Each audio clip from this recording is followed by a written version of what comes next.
Right breaking చూస్తున్నాం. చిత్తూరు జిల్లా పుంగనూరు భాష్యం స్కూల్లో దారుణం చోటు చేసుకుంది. టీచర్ దాష్టికానికి ఓ చిన్నారి ఆసుపత్రి పాలైంది.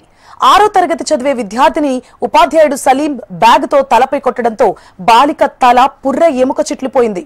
మదనపల్లిలోని ప్రైవేట్ ఆసుపత్రిలో వైద్యం అందించిన తల్లి ప్రిన్సిపాల్ కు ఫిర్యాదు చేశారు. అనంతరం పోలీసులకు సమాచారం అందించడంతో కేసు నమోదు చేసుకున్న పోలీసులు దర్యాప్తు చేపట్టారు.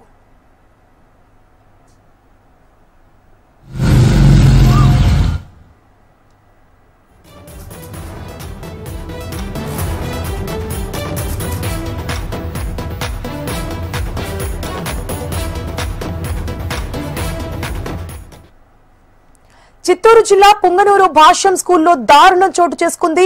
టీచర్ దాష్టికానికి ఓ చిన్నారి ఆసుపత్రి పాలైంది.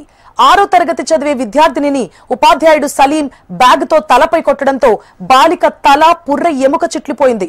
మదనపల్లిలోని ప్రైవేట్ ఆసుపత్రిలో వైద్యం అందించిన తల్లి ప్రిన్సిపాల్ కు ఫిర్యాదు చేశారు.